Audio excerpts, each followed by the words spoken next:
Surat terbuka untuk saudara-saudaraku, sahabat-sahabatku, para relawan di seluruh pelosok Nusantara, dimanapun teman-teman berada.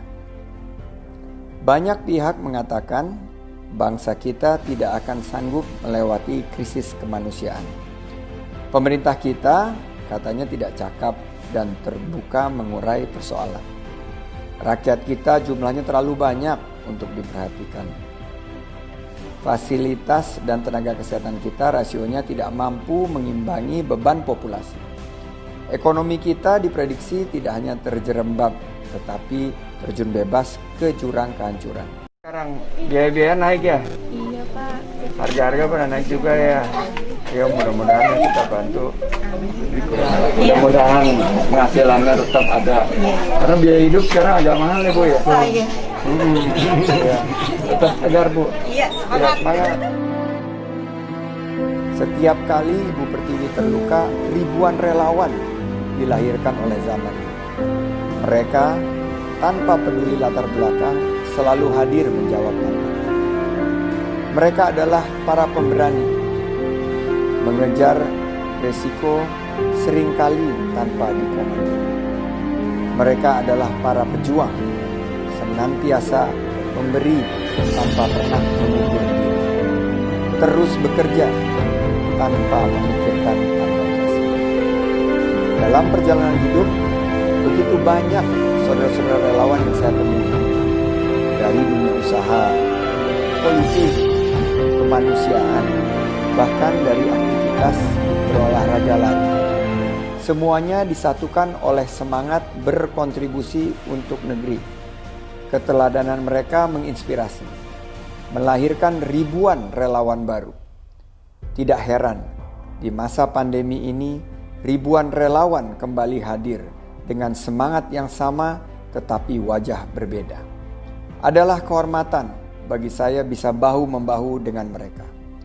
Saudara-saudaraku para relawan, perjuangan kita masih panjang. Tidak saja untuk lepas dari wabah, tetapi melepaskan masyarakat dari kesulitan yang membelit. Menekan risiko penularan corona sambil menjaga harapan rakyat akan masa depan mereka. Butuh tenaga ekstra menghadapi situasi luar biasa. Butuh pengorbanan yang lebih agar bangsa ini tidak berjalan tertatih-tatih.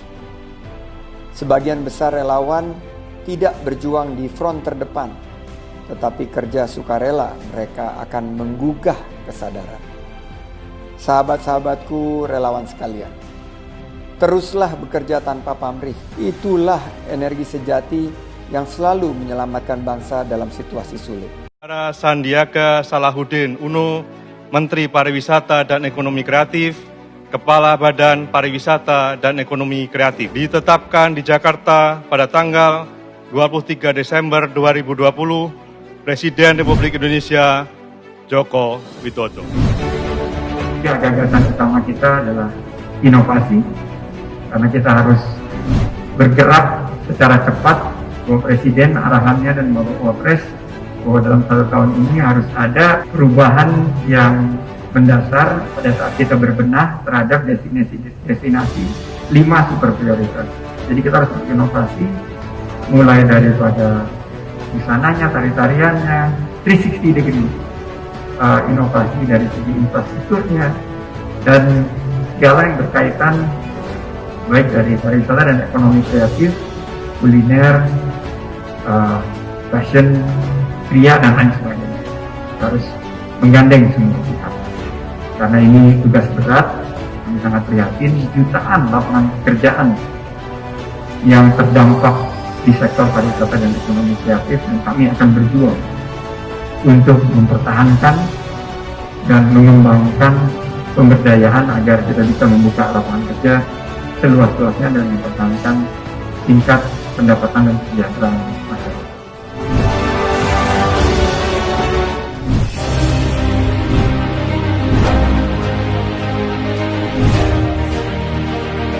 Yang terhormat Menteri Pariwisata dan Ekonomi Kreatif, Kepala Badan Pariwisata dan Ekonomi Kreatif, Bapak Sandiaga Salahuddin Uno.